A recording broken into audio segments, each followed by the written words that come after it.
You've signed up for your first half marathon and you're looking for a training plan. Now, before you go on and lock in your pace and your training plan towards a finish time, I need you to hear this. There's something more important than your training plan that you need to pay attention to. Most runners skip this important part when they're training up for their first race. And when you're going after your first long distance half marathon race, these important parts becomes even more important. If you're over 30, this is absolutely essential. Most half marathon plans you found for beginners sounds like this. Here's the 12 weeks plan. Run 3 to 4 times a week, with one day being a long run, one being a tempo run. For me, when I trained for my first half marathon, I didn't know how fast I should be running during these sessions. So I downloaded an app and it told me an estimated pace I should be running on. And if you're like me, you follow the plan and lock in the pace goal 5 months before race day, here's what's going to happen. You push when you should have pulled back. You ignore your body's signals because the plan said so. You end up showing up on race day undertrained or overtrained. I know this because this was how I trained for my first race. When I started running at 33 after a collapsed lung, I thought the goal of a race was very simple. Progress means I can run faster and hit the pace I was aiming for. I was so focused on fulfilling my training plan that I ignored everything else. I would ignore how well I slept, the strength training and mobility work I need outside of running. When I felt tired and exhausted, I just told myself that was part of the process, part of the plan. Eventually, after asking myself so many times between plans, why was I always tired? Why did progress felt so slow? I realized I was training entirely wrong. I finally understood that my foundation, which I called the scaffolding, wasn't done properly. It's like I'm trying to build a skyscraper with a wood foundation. The building I was constructing can hold for so long before it collapses. So what does a great scaffolding actually look like? I have come up with this concept of scaffolding after reflecting on what elements I was missing outside of my training plan. There are 4 pillars that hold up every single run you do between now and your race day. And if any of one of them is missing, your training plan will become unsustainable sooner than later. The 4 pillars are sleep, strength and mobility, fueling, and recovery. You've probably heard these terms before, and you probably also know you need them. But let me tell you, these 4 pillars are way more important than running itself. They're not just a catalyst to help you run faster and keep you injury-free. They're non-negotiables to making everything easier for you, whether it is a race you're training for or your day-to-day life after the run. Imagine after every run, if you're always exhausted, how would that affect your life overall? So my goal here is not only to help you to get better at running, but also to make your life outside of running better. I don't want myself or anyone taking my advice to feel obligated to run blindly. I want all of us to have a better overall life quality. More energy and healthier life, not sacrificing our lives just to run faster. So let me go a little deeper on the 2 pillars that I think are more important for those who sign up for your first half marathon race. The first one, strength and mobility. One of the biggest things to look out for when you're running long distances is how effective your body is to sustain running for a long period of time. Based on my experience comparing my body when I skip strength training versus when I do not skip them, I feel way more efficient in running when I never skip them. What do I mean by efficient? I mean that I can run at the same pace, same cadence, with the same breathing rhythm for a longer period of time effortlessly. The mistake I made was thinking that I could add strength workout later, so I would keep pushing it off. And as a result, my right ankle kept hurting. It wasn't hurting enough for me to feel I need to pause, but enough for me to stop making the progress I want to. So here's what I would tell you. In the first 2 to 3 months before your training plan ramps up, make strength and mobility the same priority as your running sessions. Don't wait until your body starts hurting, because it will happen. It's just a matter of time. For strengthening, start with the workout focusing on the lower body.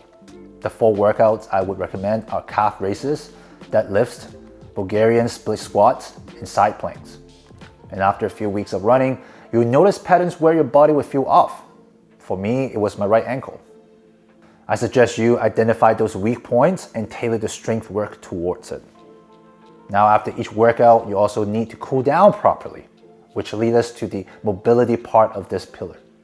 I can't emphasize enough how important it is for you to do it and at the right time. It's a small habit that it goes a long way. It directly affects the speed of your recovery. Right after every workout or run, foam rolls your muscles. You will not get as much benefit if you do it later. So 2 things on this pillar that's important. Prioritize your strengthening sessions and foam roll your muscles right after each workout. Start doing them now. The goal is to get the habit going. The second important pillar I want to go over is fueling.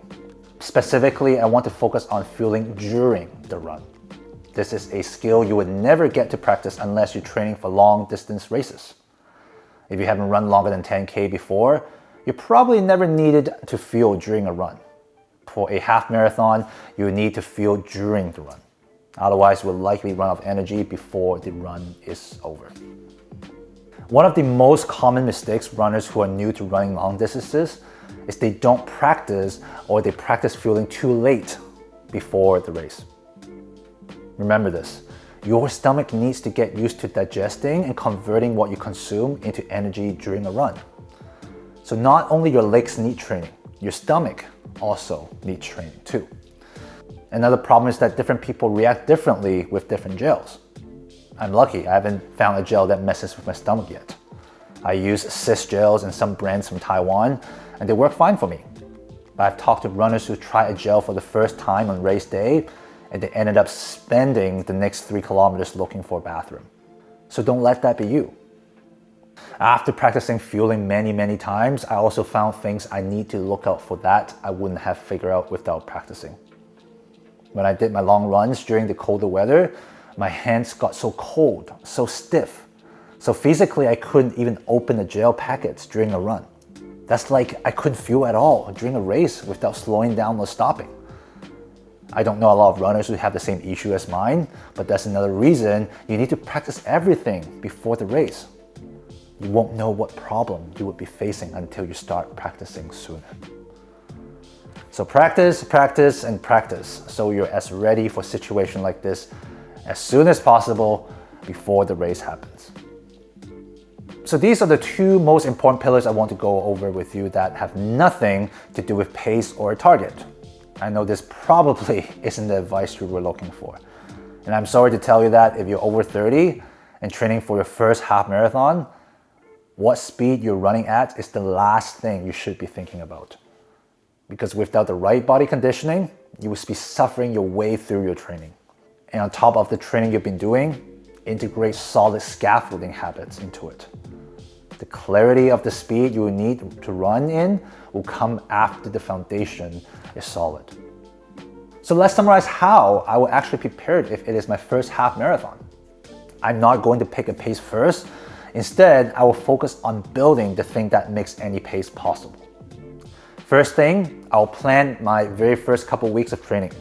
From there, I'll start gathering data and learn how my body recovers. So tracking, and more tracking. These data are the only way to force me to be honest with myself on how I feel. I will then learn what my body's weak points are and the strength sessions I need to address them. I will also learn which gel my stomach can handle by buying different gels and test it in my long runs immediately. After every week, I'll look at the data and see how my body has responded and adjust the plan as needed. I would not set my goal pace until 2 to 3 months into the training, when I have enough data to tell what is actually realistic for me. Because the last thing I would want for myself is feeling pressured to fulfill a goal pace that feels like a far reach for me. Remember this, if you're over 30, the skill you're actually building isn't how to run faster. It's the skill of how to keep showing up on every run stronger, more effortless. I'll cover sleep and recovery in another video. Those deserve their own deep dive. But for now, start here. Tracking, strength, and fueling. These are the things most beginners miss when they train for their first half marathon. Get those in place and you'll be ahead of 90% of first-timers on race day. The half marathon is a true endurance race. It asks you to build a great foundation outside of running. And I love long distance running because of it. It fits my goal of what I want running for me. I want running to enhance my life on top of these accomplishments that I get along this journey. Every race medals I got is a proof to myself that I'm committed to this goal. And I want the same for you, because I see many who runs are just chasing after the medals. When I ask them, why are you chasing them? Not many of them can actually tell me a clear answer about what's beyond the medals that they want to get. So before you go on your first race and many more after, let me ask you, what are you hoping a race could give you? Ask this question early and remind yourself during the hard times you're going to have during the training. And drop a comment here. I want to hear them. My name is Felix, just figuring things out one run at a time. I have a whole playlist of marathon training lessons I got from my own training. It's now linked in front of me. And besides it, this is what YouTube thinks you should watch next. Pick one and I'll see you on the next one.